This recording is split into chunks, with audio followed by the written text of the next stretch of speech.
Hi అండి, అందరూ ఎలా ఉన్నారు? మా వారు తెచ్చిన పూలతో నా పూజతో నా డే అయితే స్టార్ట్ అయిపోయిందండి. మరి వంటలకు వచ్చిందంటే ఏదో ఒక స్పెషల్తో వచ్చి ఉంటుంది కదా. సో ఈ రోజు అయితే సాంబార్ చేయబోతున్నానండి. అయితే పప్పు ఉడికించుకునేటప్పుడు మూత లేకుండా ఉడికించుకొని ఆ పైన నురుగుని గంటెతో తీసేసి నేనైతే టమాటా కూడా పప్పుతోనే ఉడికించుకున్నానండి. ఆ తర్వాత మూత పెట్టేసి ఒక 2 నిమిషాల తర్వాత విజిల్ పెట్టామంటే మన గ్యాస్ట్రిక్ ప్రాబ్లమ్స్ అయితే రావంట. మరి పప్పు అయితే రెడీ అయిపోతుంది. ఈ లోపల ఒక గిన్నె తీసుకొని అందులోనే తాలింపు దినుసులు కూడా వేసేసుకున్నాను.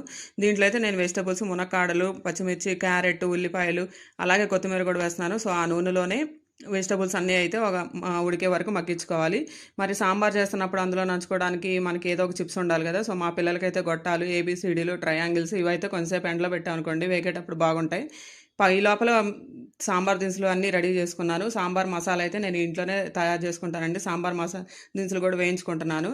ఈ లోపల మనకి గిన్నెలో వెజిటబుల్స్ అన్నీ ఉడికిపోయాయి. అందులోనే చింతపండు రసం అలాగే కావాల్సినన్ని నీళ్లు పోసుకొని దాంట్లోనే ఉప్పు, పసుపు, కారం అన్నీ వేసుకొని ఉడికించుకోవాలి. ఈ లోపల వెజిటబుల్స్ అన్నీ మగ్గిపోతాయి. మన పప్పు కూడా ఉడికిపోయిందండి. దాన్ని గంటతో స్మాష్ చేసుకొని సాంబార్ మసాలా ఆరిన తర్వాత దాన్ని కూడా మిక్సీలో వేసుకొని అవసరమైతే కొంచెం పప్పు కూడా అందులో వేసుకొని ఒకసారి తిప్పుకున్నాం అనుకోండి ఫైన్ పేస్ట్ అయిపోద్ది అనమాట. సాంబార్ ముక్కలన్నీ ఉడికిన తర్వాత ఈ సాంబార్ మసాలా కూడా అందులోనే వేసుకుంటే సాంబార్ అయితే రెడీ అయిపోద్దండి. మనం ముందుగా పెట్టుకున్న వడియాలన్నీ వేయించేసుకుందాం. మరి పిల్లలకి వేసి గొట్టాలు, చిప్స్ అవి వేయిస్తున్నప్పుడు మరి పెద్దోళ్ళకి కూడా కావాలి కదా. సో మా కోసం అయితే మినపొడియాలు కూడా రెడీ చేసుకుంటున్నానండి. ఇంక ఈరోజు మా మెనూ వచ్చి వైట్ రైస్, సాంబార్, పండుమిరపకాయల పచ్చడి, గడ్డ పెరుగు అలాగే మామిడికాయ. మా వీడియో నచ్చిందా?